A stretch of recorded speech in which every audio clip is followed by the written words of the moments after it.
Hello everyone and welcome to the latest episode of SUGTalks. I'm Craig Dale, your host, and together with our special guest we'll take a deep dive into the topics, challenges and opportunities facing SAP users today. Please make sure you hit that subscribe button so you never miss another episode. I'm delighted to be joined once again today by Simon Nichols, founder and CEO of Thrive. So welcome, Simon.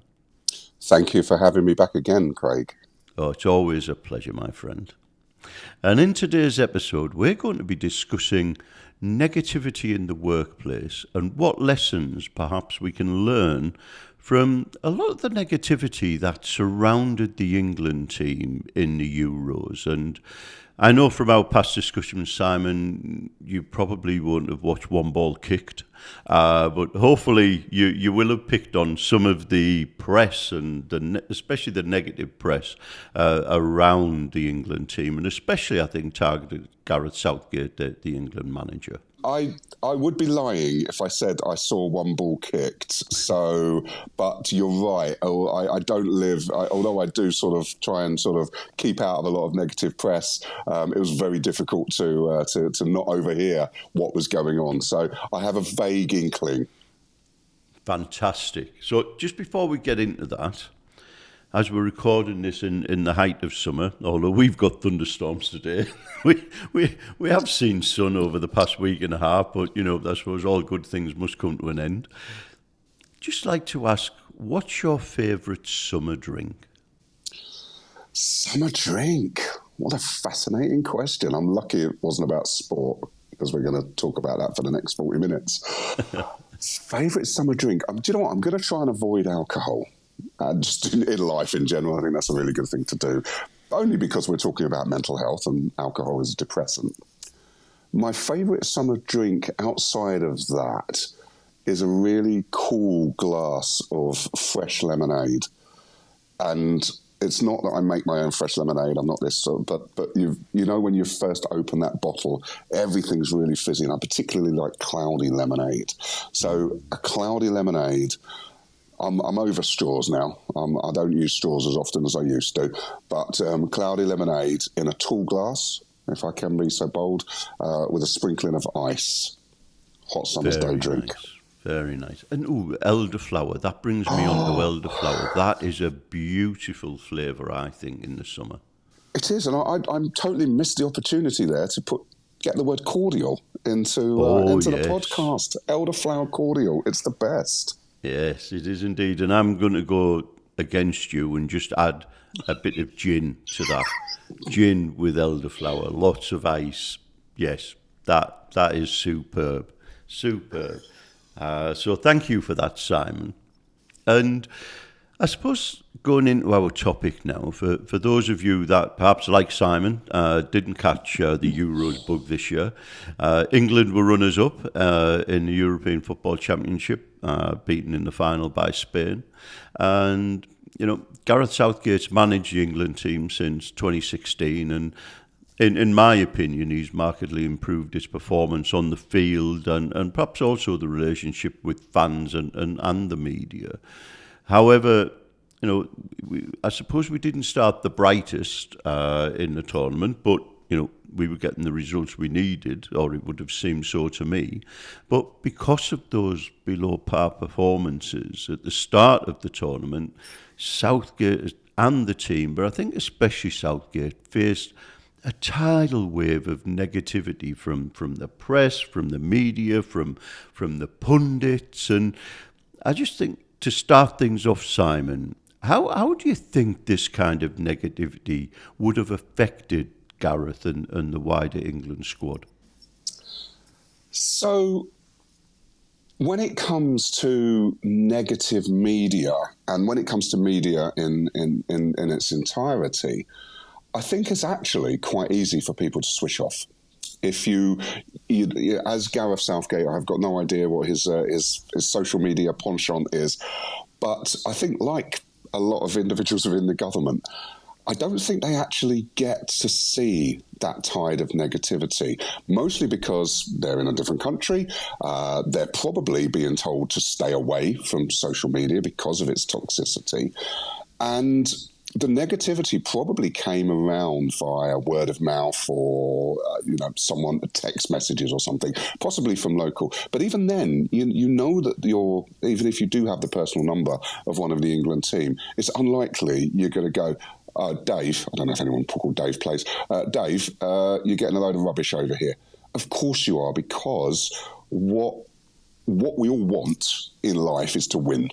Okay, now that's not necessarily what everyone desires, but that's it. If we've got a choice between being on the winning team and the losing team, we always want to be on the winning team. And the reason for that is we want to feel good. We want to feel that dopamine. We want to feel that excitement level. Now, I'll put this back to you, Craig. You talked about below par performances. Okay, we got into the semi-finals. There we go, using my football knowledge. So we won. Okay, so every performance that England did throughout the running, and to get into the competition itself, I don't even know if there's like England are allowed in anyway because we're so good, but we've got to be good to get in. Each of those individual football players have got to be in probably the top 0.1% of football players in the UK. So they are already all winners. They are all fantastic individuals. And you've got a team that got to the semi-final. How we got there is completely irrelevant. I have an opinion, as does I'm sure a lot of football pundits who have never kicked a ball, are probably sitting in a pub, are probably quite drunk, and they're going, well, that's a load of rubbish. I'd do it this way. Well, you wouldn't, because you wouldn't ever be there. And secondly, your opinion is based on absolutely nothing other than your thought process at that time. That was a rubbish shot. Now, what do we want in football? We want goals, okay? And I'm assuming that the below par performance, bearing in mind we won those games, the below par performance, or even if we didn't, we drew, which meant we didn't lose, that below par performance was maybe because it wasn't exciting. It wasn't exciting for me as a viewer to see all these lovely goals going in. I don't know too much about the Euros, but there's two teams, yeah. One defends really well, which means you don't get goals. One shoots the ball at the goal. I'm delving into knowledge I don't have here, Craig. But ultimately, we expect that to happen. We expect there to be an equilibrium on both sides. You get a good defence, you get a good attack. Now, being football critics from afar, and voicing that on social media does nothing for anyone. But as you start to see that negativity, and there'll be all these little WhatsApp groups all over he's rubbish, and Gareth Southgate, yeah, he's rubbish. I mean, he did well in 2016 and 2018 and 2022, but he's rubbish now, isn't he? And so we only focus on what's in front of us at that particular point. So, and remember, negativity 5 times easier to voice negativity, to see negativity, than it is to positivity. So I think we should really take away from this is we were in the semi-finals. We got to the final. We were the first runner-up. That's what we need to take away from this. Not that we lost, because actually we didn't. And as a team, I'm sure we will take a lot away from this and learn to do things differently next year. But I don't necessarily think that we're going to see that wave of negativity that we saw as individual football pundits. I don't think the team or Gareth would have been exposed to that in the same way that we were. Does that make sense? It certainly does, and I think that getting through to the finals is the final itself is absolutely incredible, and I suppose if we look at that and we look at that wave of negativity, if you like, and I suppose negativity and failure, perhaps, if we look at it in that way, i.e. we lost, or we don't get the desired outcome, if you like, that we were striving for, is something that we've all had to deal with at one time or another in the workplace, and bringing this back now to the workplace. And what kind of impact can those experiences have on our lives? They can be life-changing. If you think about the way that negative news is now portrayed within the workplace, and typically it's delivered via an online medium, so it's delivered via Slack, a messenger, a WhatsApp message, a text message, or for us old individuals on the call, via email. And what you have is that you read those emails in a completely different way most of the time to the person that sent them. However, if that negativity comes in a format that you can read over and over again, your negative bias is already kicking in. You know you're rubbish. You know you're not good enough. You know that society has decreed that you're not well. You're not suitable. You're being an imposter anyway. And then someone is reinforcing this by sending you, oh, by the way, Craig, we've had a bit of feedback from your team and you're not pulling your weight, so I'd like to speak to you in my office next week. What a horrible thing to read over and over again. Not only does your manager believe you're not pulling your weight, but also your peers and colleagues are also saying. So that reinforcement that you're already not good enough now comes crashing in around you. And if you are of that nature where maybe you're an already anxious individual, having that email and then never deleting it as well, or never deleting that message, going back time and time again to reinforce your belief that you're not good enough. It can be devastating. It can be not only the difference between someone leaving a job, leaving a role, leaving the company, but even worse, it could even be someone ending their own life because of that wave of negativity. So we need to be very careful when we're communicating in the workplace of how that message is going to be received first of all, and then how that message will be received ongoing. That's interesting. I'd just like to reflect on that a little, and something that came to my mind when you were talking there, Simon, delivering bad news and how to deliver bad news. And it made me think about, obviously, let's say the police, when the police have got to deliver some really bad news to a family, etc., and they do it in person. And I think, that element of delivery is, bad news should probably be delivered in a person-to-person basis, because you've got more context, you've got more tone, you've got body language, you've got everything that you can bring into that communication. I totally agree. When you think about, let's move it outside of the workplace. Let's now think it into a relationship. Okay, you've been, relationship going on a couple of years, and it's not really working anymore. What's the best way to end it? I know what. I'll send a text. Really? 2 years of love, whatever you call it, and actually now I'm going to end it by you're dumped. Okay, we'd all hate that. We hate anything ending. When we think about change and transition, in order for change to happen and transition to happen, we have to have an ending and a beginning. So when we think about the way that we would like to be treated, think about that now in the workplace. You've got some bad news, maybe some redundancies, maybe a reduction in force, and most of the time, that is delivered via an email. We're doing some cost cutting across the board. There'll be a reduction in force. Your local line manager will be in touch soon. Really? The local line manager should have been in touch before that email got sent out.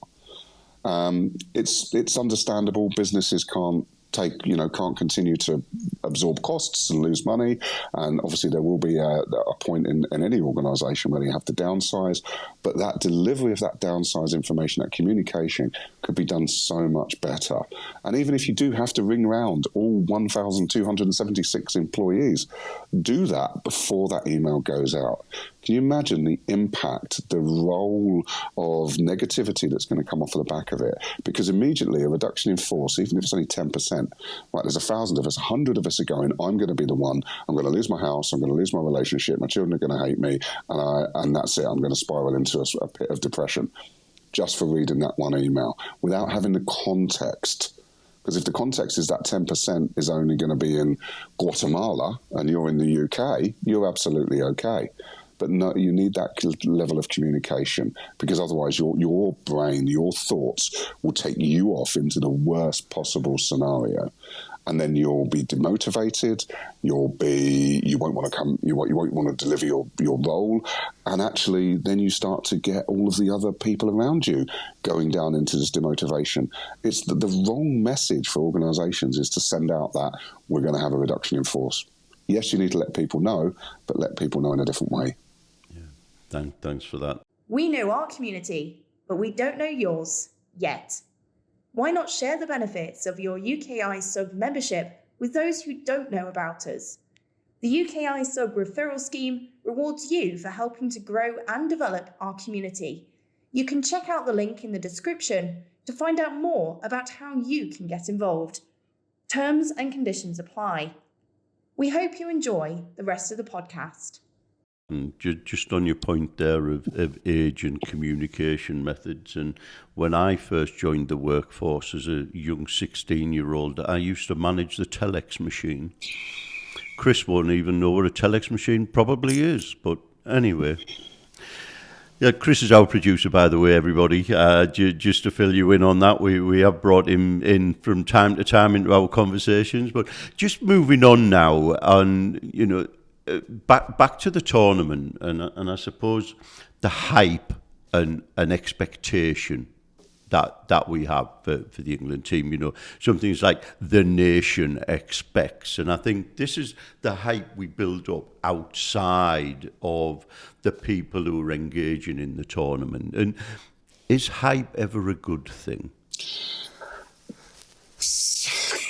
Hype. When you think of the what we're doing with hype is we're building up a level of expectation, aren't we? We're whipping up a frenzy of excitement, which is quite right. From a national side, that's exactly what you do. But when you think of that build up, what we've got here, and I don't know if this is necessarily an island mentality, but then again, I don't necessarily see it in Welsh or Scottish people, but very much the English fans.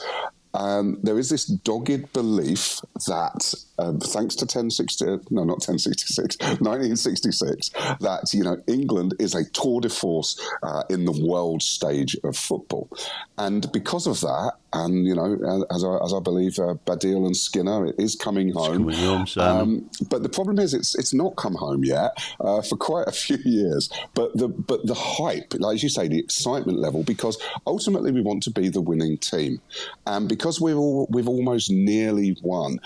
But what does that tell you? That tells you we are a very, very good football team because we've nearly won it quite a lot of times. If you think about a lot of the football teams that go out in that first round, I'm making some names up here, Finland or Iceland or whomever, are their fans any less passionate? No, but their fans maybe have a different belief system to the English fans, a different belief system. And when you get, a bunch of, and let's talk about the typical English football fan will probably be male, will probably be between 20 and 60, and likes potentially to watch a few games down the pub with the rest of the tribe of the football community. And we saw it in Ted Lasso. I don't know if we can talk about Ted Lasso. If you've seen Ted Lasso, I absolutely adore that. Hate football, love Ted Lasso. Because that tribal movement is always to pick on the weakest, on that negative. You think when we go back to basal instincts, we're talking about caveman type or cave person type elements here. And what we're trying to do is we're trying to come together as a community to win. Everything else is failure. And we'll come on to failure, but it so isn't, because it's a learning curve, and I think that hype is really, it sits in the heart of everybody. Everybody who's a football fan suddenly gets this, and my wife was, she absolutely adores the fact I don't like football, and but even she went, I'll just check how the Euros are going, because her social media feed was full of her friends who had caught the bug. And I think that's the thing, when you start to drink the Kool-Aid, when you've got into that tribal community, all the tribe wants is to succeed, to win, and when we don't, we see that as a loss, and we see that as a failure. But I think what we're going to start to do is, how do we look at that in a different light? So if we look at that from an expectations perspective, I suppose having high expectations can have both positive and negative consequences if they're not managed properly. You know, it's probably good that we have high expectations, but like say if they're not managed properly, does it then kind of have further consequences like stress, like burnout, and from a business perspective, employee turnover, and then the quality delivered by employees, and also does it then detract from a positive culture in that business? Well, let's take the word high expectations in the first instance. So you've got an award-winning salesperson, okay? So you have high expectations that they are going to bring in the sales month in, month out. You've got high expectations of your marketing team. And why have you got high expectations? Well, they've come with incredible credibility. They've come with potentially a high price tag. So your expectations are limited in terms of the height of those expectations based on their previous experience and what they've delivered in other companies potentially. But the problem is how do you then communicate with those high achievers?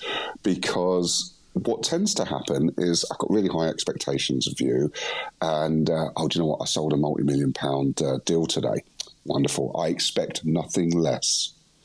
And what a actual demeaning comment that is because of my high expectations of you, I expect nothing less. I only delivered 500,000 this month. Oh, well, yeah, okay, I expect nothing less. It's a different way of framing it, because those expectations are, again, other people's perception of your delivery, of your management of whatever role that is. And you're right, it can be quite damaging, because you never go, oh, I had high expectations of you, I knew you'd be delivering, but you did an amazing job. That was incredible. Thank you so much. You went above and beyond. And we very rarely do that as a management team. We go, oh yeah, I knew you were going to do that because you're amazing. But we don't tell those people, and we deliver that message in a slightly different way. So of course, having high expectations as well as yourself, I want to achieve and I want to be the best I can be. And a lot of people actually, if they fall below their own expectations, they then think again that they've failed. But you and I know, Craig, that people have off days, they have off months, things impact them in their lives, and sometimes their delivery might be off, but it doesn't mean that you write them off because your expectations haven't been met. And what you've got to do is then look at them over a year. What was they overachieved in 11 months and they underachieved in 1 month? Failure. Because 1 month they underachieved. So it's I think sometimes you have to check your own understanding of why those expectations are there in the first place. Thanks. And when we look at that, I think we all perhaps strive for high standards, and to manage those expectations and working with, if you like, your team or the organisation, etc. It's how do we do that in a positive way? So things that come to my mind are setting clear, achievable goals. Providing the resources and support people need to help them achieve their goals. So acting as that support mechanism, that, okay, we have high expectations, we all strive for a higher standard, and we will help you and we will support you on that journey. And I suppose communication, and we've talked about it, I think, in previous conversations about that psychological safety, that environment where, if you like, our team understand and are completely comfortable with being open in their communication. It's such an important thing, that very much that last element you said there around that communication, because it's what psychological safety allows you to do, ironically, is fail. Is fail safely. And we'll touch upon what we mean by fail, because what I've always thought about failure, and I think you'll find this from a lot of entrepreneurs and a lot of individuals, that I find it as a key learning. Okay, because I didn't fail. What happened was I didn't get it right. So if I didn't get it right, I was doing something wrong. So what can I do differently to get it right this time, or to get it right for me? Because again, a failure means a lot of different things to a lot of different people. And if you fail to, if you're a post person and you fail to deliver a parcel because you've chucked it in the river, okay, then you've deliberately failed because you didn't want to finish off that round. I'm not saying that anyone from Royal Mail does that, but if when we think about what failure actually means, for the most part, it's either personal or it's just that we haven't got there. And I love this saying, and I think I've had a chat with Chris about this in the past.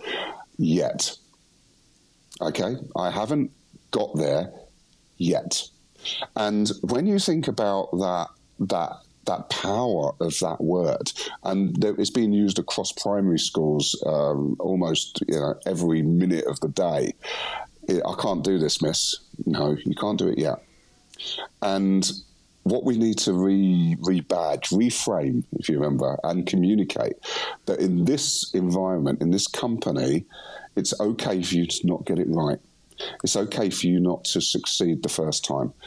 What it's not okay is for you to believe you've failed and for you to give up. That is not what we are about as an organisation. We are here. We are your safety net. We want you to fail because we want you to get better. And I don't know if you've ever been in a situation where you've had to do, I'm sure you have, Craig and Chris probably, being in a mentor, giving appraisals or feedback to someone. How do we deliver that feedback? Do you know what, Craig? This year, your idea about the sustainable gifts for the user group conference, that's incredible. I don't think that we're going to be able to do that this year, basically because our roof garden isn't acceptable at the moment. But I think you've got an amazing idea and we're going to look into it next year. Consider that versus, I've looked at your idea, Craig, it's a bit rubbish, we're not going to do it this year. We move on. You've given one piece of bad news, whereas the other way, when we talked about delivering that, how we deliver that bad news, I've given you, there is a swear word sandwich that we talk about when we give it, which is actually, let's give a positive affirmation, give a slightly less positive affirmation, which is why we might not be able to do a certain thing, and then another huge positive affirmation.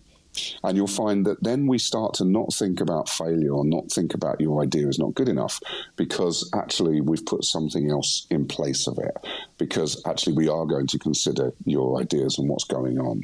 So it's really how you deliver that news and that information and how you communicate and how your body language is, and you said before how your facial features are. So if you've got to deliver that set of bad news, deliver a bit of good news first, deliver the bad news, and then follow that up with, but by the way, there's this amazing piece of information I'm going to give you now, and you'll be surprised because we'll go from that flow of positive, negative, positive, makes it much easier for our brains to digest that really bad bit of news that we've had in the middle. And just looking at that kind of positive, negative, positive, is negativity ever a good thing in the workplace? Would it foster competition or a drive to succeed, or is it something that we should look to avoid?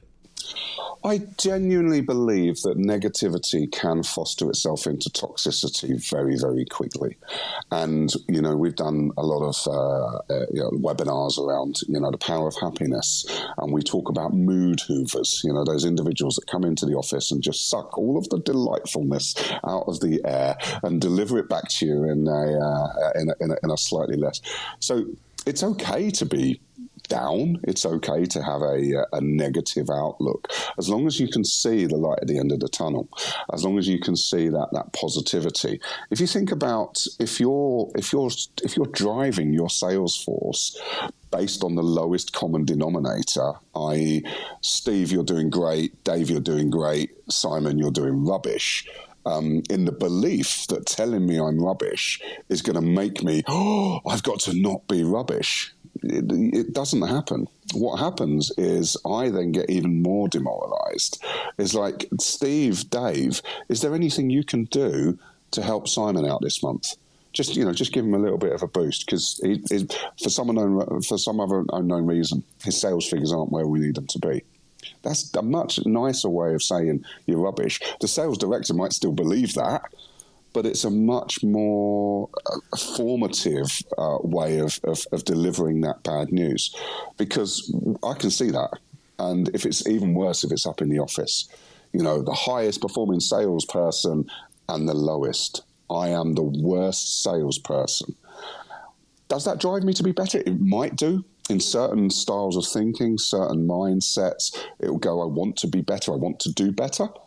But for the most part, and this is coming from genuine levels of experience of being in that sales world, being the worst salesperson just makes you realise that probably being a salesperson isn't the right thing for you.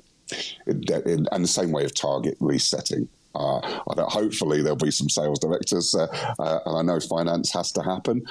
But when someone's in the middle of 9 months into a year and you change their sales target from 1 million to 2 million, they're not going to go, thank you so much, let me just go and get another £1 million worth of business. It might be what the business needs, but it's certainly not what the sales individual needs. And it's just, the communication and the news delivery has to be done in a slightly different way to encourage people to be better.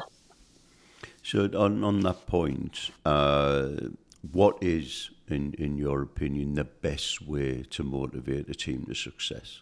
I think you've just said it in that sentence, Craig, is a team. When you think of these, and organisations, live and die or survive by sales, don't we? We need to sell something to someone in order for the revenue to come in. But we have to remember that everybody in that organisation is a team member. They're not this cattle that is being driven around by human personnel or whatever the HR terminology is, but they are actual human beings that are making your team a success. The salesperson can only sell if the marketing collateral is good. The pre-sales individual is supporting them. The marketing people can only be as successful as the delivery teams informing them of the new things that are coming out from that particular service or whatever that looks like. So in order to motivate the team and to motivate individuals, you've got to come at it from that collective. So if we succeed, we all succeed.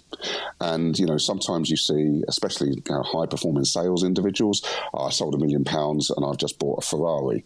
And for the pre-sales team, the 17 or 18 people that helped me, here's a £50 voucher for Amazon. It's not the same element. You do need those high-performing sales individuals, but how about that we share that wealth of success across the entire team? I think that's really what motivates. And what also motivates is good news. Okay, communicate the good news very, very quickly. Have a Good News Wednesday, but also communicate the bad news delicately, but also very, very quickly.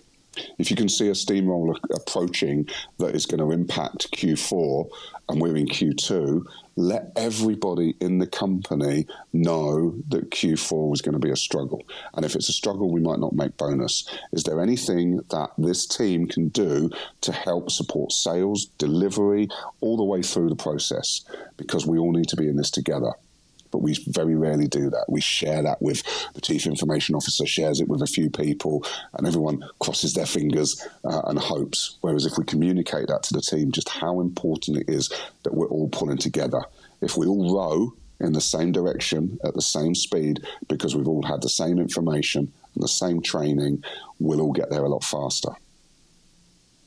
And I suppose what you're saying there, it's back to that we are all in this together, and back to that open communication. And, we touched on it earlier, and it's coming back in again, that element of communicate. We can't, I suppose we can in a way over-communicate, but we need to make sure that everybody knows what's happening. And that's that in itself. And you said we can over communicate, but what we very rarely do as organisations, and I think you and I have spoken about this, Craig, as well, is how do people like to be communicated? If you've got an organisation with 100 people in, not all 100 of them are going to read their emails at the same time. Not all 100 of them are going to answer their phones. Not all 100. So you've got to actually understand which communication works best, which communication medium works best for those individuals. And how do you find out? You ask them. You send around a communication styles preference form. You actually get the feedback that says, okay, this isn't about putting more work on the organisation, but if you want the biggest impact, then for these 60 people, send an email.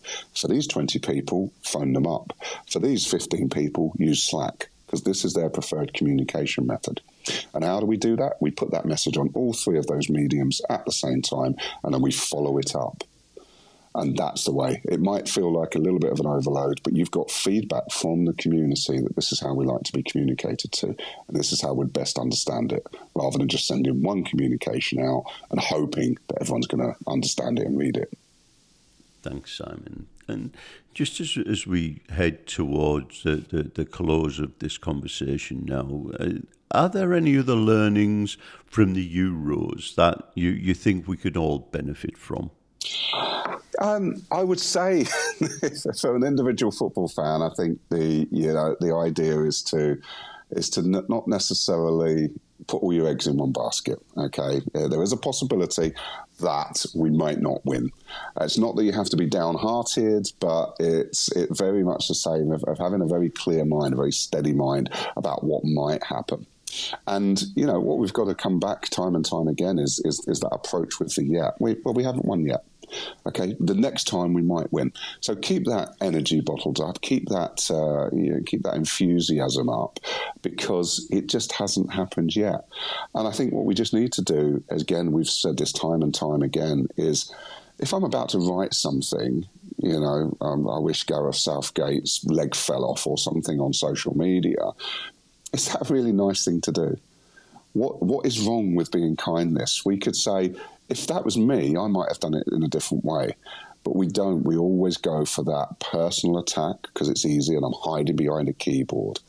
I think what we should learn is try and be a bit more compassionate, because I imagine being one of those 11 players on that field was one of the most stressful, impactful moments of their life. And what they needed more than anything was support. And what they got was vitriol and derision.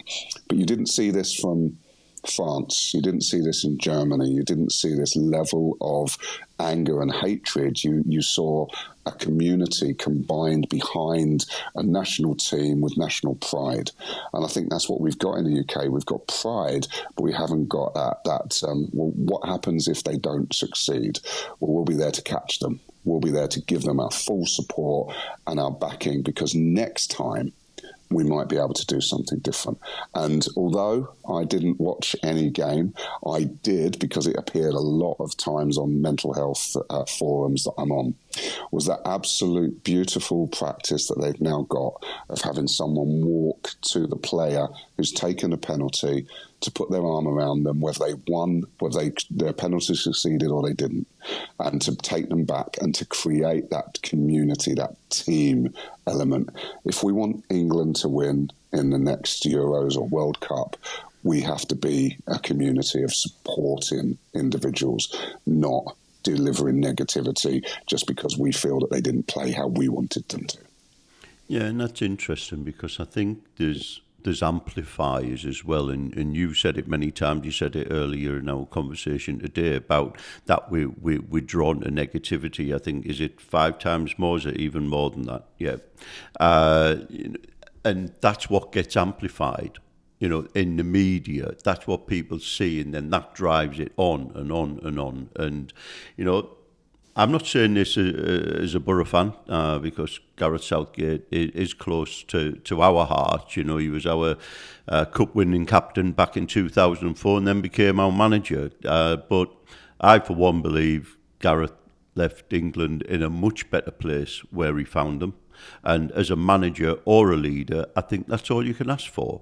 You know, he picked them up and he's left them in a much better position now than where we were before. So thank you, Simon. You know, thank you for your time today and your insights, and thank you for listening. We hope you enjoyed the conversation and found it valuable. So please make sure you do subscribe so you don't miss any of our future episodes. And until the next time, stay safe, stay well, and be positive.